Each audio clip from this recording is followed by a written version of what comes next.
Fim de festa. Olá, meu irmão, minha irmã, que a bênção do Senhor alcance tua vida, tua história, tua família, no nome de Jesus. Quero convidar você a abrir a palavra de Deus no Evangelho de Lucas, capítulo 24, do versículo 13 em diante. Lucas 24, 13, eu vou ler na nova tradução da linguagem de hoje. Diz assim: naquele mesmo dia, 2 dos seguidores de Jesus estavam indo para o povoado chamado Emaús, que fica a mais ou menos 10 quilômetros de Jerusalém. Eles estavam conversando a respeito de tudo o que havia acontecido. Enquanto conversavam e discutiam, o próprio Jesus chegou perto e começou a caminhar com eles. Mas alguma coisa não deixou que eles reconhecessem. Então Jesus perguntou: o que é que vocês estão conversando pelo caminho? Eles pararam com um jeito triste e um deles, chamado Cleopas, disse: será que você é o único morador de Jerusalém que não sabe o que aconteceu lá nesses últimos dias? O que foi? Perguntou ele. Eles responderam: o que aconteceu com Jesus de Nazaré. Esse homem era profeta, e para Deus e para todo o povo, ele era poderoso em atos e em palavras. Os chefes dos sacerdotes e os nossos líderes o entregaram para ser condenado à morte e o crucificaram. E a nossa esperança era que fosse ele quem iria libertar o povo de Israel. Porém, já faz 3 dias que tudo isso aconteceu. Algumas mulheres do nosso grupo nos deixaram espantados, pois foram de madrugada ao túmulo e não encontraram o corpo dele. Voltaram dizendo que viram anjos e que estes afirmaram que ele está vivo. Alguns do nosso grupo foram ao túmulo e viram que realmente aconteceu, que as mulheres disseram, mas não viram Jesus. Então Jesus lhe disse: como vocês demoram a entender e a crer em tudo o que os profetas disseram? Pois era preciso que o Messias sofresse e assim recebesse de Deus toda a glória. E começou a explicar todas as passagens das Escrituras Sagradas que falavam dele, iniciando com os livros de Moisés e os escritos de todos os profetas. Quando chegaram perto do povoado para onde iam, Jesus fez com quem ia para mais longe, mas eles insistiram com ele para que ficasse, dizendo: fique conosco, porque já é tarde e a noite vem chegando. Então Jesus entrou para ficar com os 2, sentou-se à mesa com eles, pegou o pão e deu graças a Deus. Depois partiu o pão e deu a eles. Aí os olhos deles foram abertos e eles reconheceram Jesus, mas ele desapareceu. Então eles disseram um para o outro: não parecia que o nosso coração queimava dentro do peito quando ele nos falava na estrada e nos explicava as Escrituras Sagradas? Eles se levantaram logo e voltaram para Jerusalém, onde encontraram os 11 apóstolos reunidos com os outros seguidores de Jesus. E os apóstolos diziam: de fato, o Senhor foi ressuscitado e foi visto por Simão.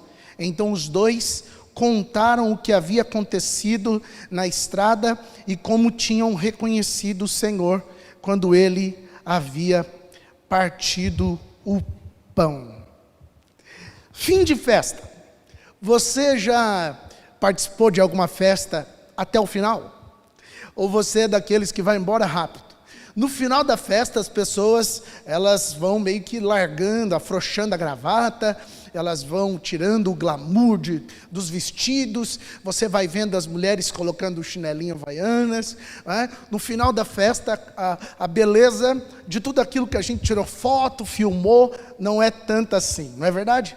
No final da festa, a gente demonstra que está na hora de voltar ativa, está na hora de voltar à realidade, está na hora de acabar com esse ambiente, né, tão festivo e voltar ao normal. Acho que era mais ou menos assim que esses discípulos estavam vivendo e sentindo nesse momento. Esses dois estavam voltando para Emaús, na cidade onde talvez eles tivessem algo para fazer depois de uma grande festa. Sentiram que a vida foi mexida, sentiram que a festa foi bacana, mas é hora de voltar ao normal. Talvez esse sentimento, ele esteja conosco o tempo todo e ele faça com que a gente viva alguns momentos bons, mas sempre com a expectativa de voltar à vida como ela sempre se organizou para ser. E por causa disso, a gente vive com esse sentimento de fim de festa. A gente vive começando ambientes gostosos, maravilhosos, talvez até na presença de Deus, mas a gente sempre sabe que a alegria de pobre dura pouco, a gente sempre sabe que as expectativas que eu estou tendo agora, uma hora ou outra, vão ser levadas à frustração, vão ser apresentadas a alguém que vai ferir, vai machucar tudo o que eu tenho sentido.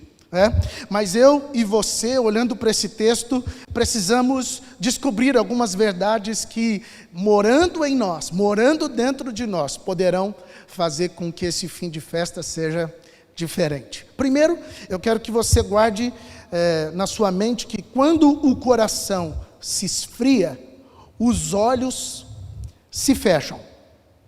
Todas as vezes que eu e você somos bombardeados por várias notícias, sejam elas boas ou ruins, e o nosso coração vai colocando o pé para trás, nós vamos ficando inseguros, algemados, inseguros por causa do que há de acontecer, mas inseguros também pelo que eu estou vendo. A minha realidade começa a me sufocar, ela começa a me constranger. Nesse momento, o meu coração está se protegendo, e ele vai se esfriando, ele vai permitindo que o calor de toda a emoção, que o calor de toda vitalidade que uma festa tem, ou que algum ambiente positivo tenha, se esfrie e se vai. Então eu acredito que é nesse momento que os nossos olhos, as nossas expectativas, a nossa visão do que há de acontecer e do que eu estou vivendo também se fecha. Eu e você temos vários ambientes como grandes oportunidades para a vida se mover. Eu e você temos várias oportunidades de portas fechadas que geram em nós uma nova visão, um novo horizonte, mas porque a gente talvez esteja contagiado. Talvez porque nós estejamos colocados, inseridos num ambiente onde o nosso coração se fechou para se proteger, nós perdemos o rumo e não sabemos que direção tomar. Talvez eu e você estejamos à procura de um bom ânimo, à procura de algo para se apegar.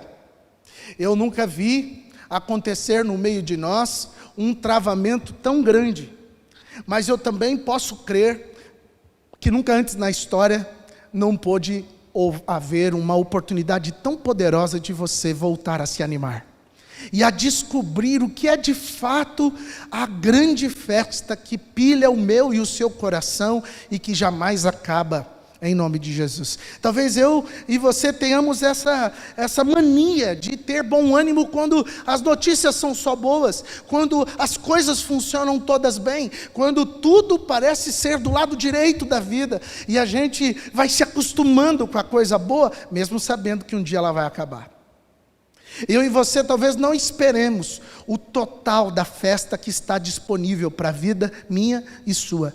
Talvez eu e você não estejamos acostumados a ter o bom ânimo, a alimentar o nosso coração de esperança e seguir contra a maré, contra ambientes de sufocamento, contra más notícias, sabermos como reagir. Em tempos onde o meu coração está se esfriando, eu perco a direção do meu olhar. Mas eu quero que você também se atente a uma segunda coisa, é que Deus é do tamanho do seu impacto. Você olha para o texto e você vai ver que os discípulos que estavam voltando para Emaús, eles estavam com um impacto grande, mas era o impacto de um profeta que havia passado por eles. O que existia na vida desses caras era exatamente alguém que mexeu, abalou, alguém que fez coisas poderosas, mas era só um profeta. Quando eles olharam para Jesus, eles não conseguiram ver em Jesus o que de fato Jesus era. E por causa disso, o impacto deles foi grande, mas não foi suficiente para que eles seguissem adiante, para que eles fossem rompendo barreiras das más e boas notícias que estavam recebendo. Sabe, eu e você precisamos descobrir que impacto Deus produz em nós. Porque se Deus é só um profeta como qualquer outro, se Deus é só aquele que serve para me gerar uma boa expectativa, uma hora esse Deus vai esfriar o meu coração, Ele não vai estar mais presente, uma hora o grande impacto vai se acabar. Mas a boa notícia é que Deus não é um profeta, que Deus é Deus, e a minha e a sua história deve estar impactada pelo que Deus é capaz de fazer. O que os discípulos não sabiam era que Jesus estava ali em carne, mas tipificando, colocando à prova a essência de Deus para a humanidade, fazendo com que todo o povo provasse de algo que o ser humano não pode ter, que é a vida eterna. Eu e você temos o senso de finitude. Nós não conseguimos imaginar a vida sem fim.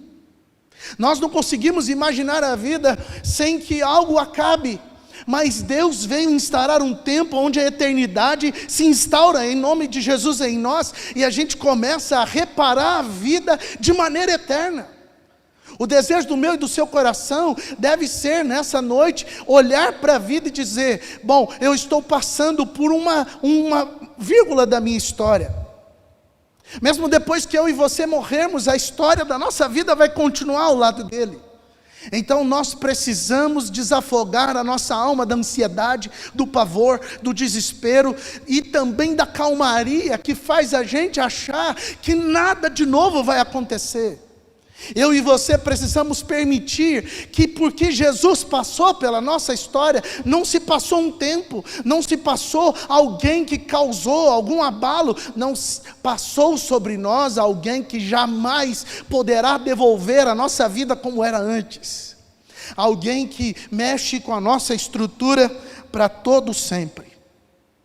Qual o impacto que Deus tem produzido em você? Talvez eu sei qual o impacto que o coronavírus tem produzido em nós, e estou assustado. Talvez possa imaginar o que a economia do país possa gerar de impacto na minha e na sua vida. Talvez eu acredite o que um culto pode gerar em você. Acredito o que uma palavra pode gerar no teu coração, de mover a esperança. Mas eu acredito mais ainda, quando Deus entra na nossa casa, quando Deus entra na nossa causa, e nós passamos a crer contra tudo e todos. Quando Deus entra na nossa história e passamos a ter um fôlego de vida renovado, podemos nos abater, mas nunca ser destruídos. Podemos em algum momento nos ajoelhar ou estar cansados e nos prostrar, mas nunca desanimados por inteiro, porque o nosso Deus sempre produzirá em nós a vida que está programada para um Deus eterno viver.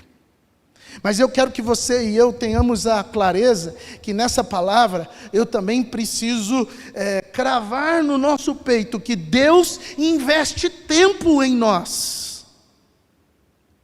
O coração se aquece e os olhos se abrem. Sabe, eu não sei se você repara, mas esses 2 discípulos não eram os 11 mais importantes, entre aspas. Não eram os discípulos que a gente costuma falar. Esses 2 estavam voltando para sua casa e não eram do alto escalão. Não deveriam ter atenção do mestre. Não deveria ter atenção de alguém que está tão preocupado agora em reafirmar a fé do povo, em reestabelecer a honra daquilo que foi permitido eles sentirem. Não faz sentido Jesus caçar 2 discípulos distantes de Jesus. Aqui cabe ao meu e ao seu coração a certeza de que eu e você podemos não ser vistos por muita gente, podemos não ser olhados por muitas pessoas, podemos nem ser do alto escalão de alguma entidade, de algum trabalho, de algum lugar, Mas ainda assim, Deus gasta tempo com os nossos caminhos. Ainda assim, Deus acompanha a gente e vai nos entendendo nas nossas contradições, fazendo com que a nossa história seja recuperada no meio dela, não longe dela.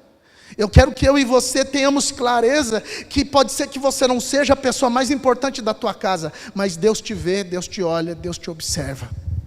E porque Ele te vê, você ainda não está vendo, mas tem algo aquecendo o teu coração. Os discípulos foram reparar que o coração deles se aquecia quando Jesus falava no caminho, depois que Jesus desapareceu. Até então eles sentiram algo estranho, e eu não sei se você sente isso como eu, mas em alguns momentos da vida eu sinto um negócio que eu não sei explicar bem o que é, e eu fico incomodado, eu não sei como que aquilo acontece, nem como que aquilo vai terminar, mas eu sinto aquele negócio e de repente algo novo, extraordinário começa a acontecer. Sabe, Deus está aquecendo o seu coração antes de você ver. Deus está se movendo na tua casa antes de você perceber. Os seus olhos ainda estão travados. Você estava com o coração esfriado. Você estava com a expectativa destruída. E aí então Deus começou a te perceber. E no meio do caminho Ele já começou a trabalhar em teu favor. Mesmo que você ainda não veja. Mesmo que você ainda não saiba. Você tem a história nova sendo preparada por Deus. E eu quero, em nome de Jesus, que você perceba que não está na hora do fim da festa. Está na hora do começo da festa. Está na hora de voltar para a festa. Está na hora de o caminho que me levou a viver com cabeça baixa, com expectativas frustradas, com ambientes dilacerados, com ambientes onde a minha vida parecia ser mais algemada, prejudicada do que beneficiada. Está na hora de eu levantar os olhos, levantar a cabeça e dizer: ei, eu não estou no fim, eu estou no começo. Eu não estou no momento onde talvez eu não tenha tanta pompa, tanta beleza como comecei, mas toda a minha história está produzida, preparada para recomeçar. Eu e você precisamos voltar para a nossa festa. Jesus não acabou a sua história. Jesus não acabou de se mover no meio de nós. A história de Cristo com a sua igreja ainda não acabou. Só vai acabar na eternidade, querido. Então eu quero ver a gente entender esse fim.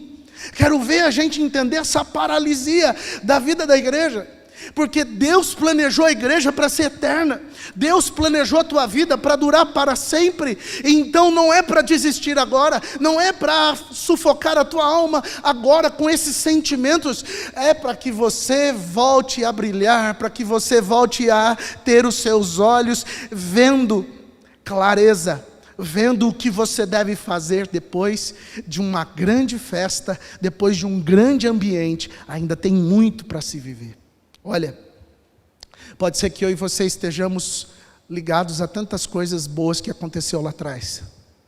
Pode ser que a gente esteja olhando e dizendo: será que ainda tem mais algo que eu possa viver? Ou essa incerteza dominou o meu coração e nunca mais vai sair? Será que eu tenho alguma festa ainda para celebrar? Será que eu tenho algo ainda para viver? Ou a minha vida está tomada por ódio, por rancor, por fragilidade, e eu não sei mais o que fazer? Sabe, eu quero convidar você a crer que a última palavra na sua vida vem de Deus, e Ele não quer que você pare. Está na hora de você olhar para a tua vida de volta e acreditar que Deus está com ela, produzindo uma nova história, não só para você, mas para uma humanidade. Dentro da sua vida desprezada, dentro de você, num caminho aonde ninguém gastaria tempo para te dar atenção. Ali Deus planeja a mudança de toda uma história. Por causa disso, eu quero convidar você a fechar os seus olhos e nós vamos orar. Nós vamos pedir a Deus que o coração que está esfriado, os olhos que estão fechados, a percepção que está roubada de nós seja devolvida. Nós vamos orar para que o nosso coração volte a se aquecer, porque Deus não desistiu de nós. O que seria da nossa história se ele tivesse se esquecido? Mas essa não é a história minha e sua. A história minha e sua é de que o improvável aconteceu. Deus olhou para a gente e agora está na hora do vigor voltar para o seu coração. Está na hora da festa voltar para a sua família. Está na hora da igreja se aquecer de volta. Fecha os seus olhos. Vamos orar por isso. Senhor Deus, a tua palavra de ordem está declarada nesta noite. E nós declaramos agora em nome de Jesus, que aonde há uma família, onde há uma pessoa desacreditada, onde há um coração abatido, onde há um ambiente já perdido a esperança, onde há um lugar assolado, onde há uma mente perturbada, onde há um lugar vazio, oco, sem nenhuma perspectiva, sem nenhuma direção, sem saber o que vai ser de amanhã.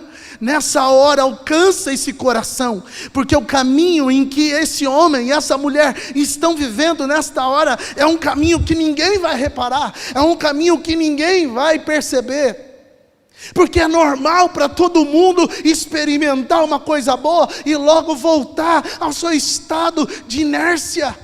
Mas depois que Cristo entrou na nossa vida, nada mais foi normal, nada mais na nossa vida foi comum. Por isso eu quero declarar agora, em nome de Jesus, que esta família recupere os ânimos, recupere a força, que este caído olhe para frente e veja aquilo que estava embaçado, agora nítido. Deus, revela sobre o teu povo os propósitos que estavam escondidos em todo o tempo que o Senhor falou com a gente.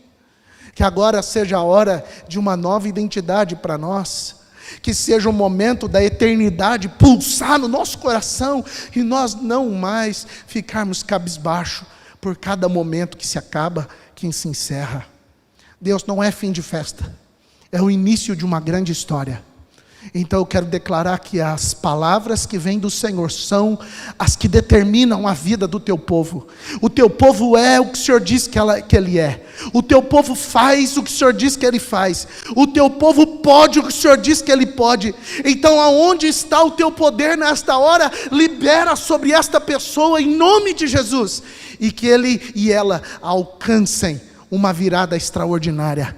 Que algo surpreenda a humanidade. Talvez ninguém saiba, mas o que Deus está fazendo no meio deste caminho, acompanhando a dor e a fragilidade deste homem e dessa mulher, estará transformando a vida de milhões de pessoas. É assim que eu oro, é assim que eu profetizo nessa noite, em nome de Jesus. Amém. Amém. Volta para a festa, querido.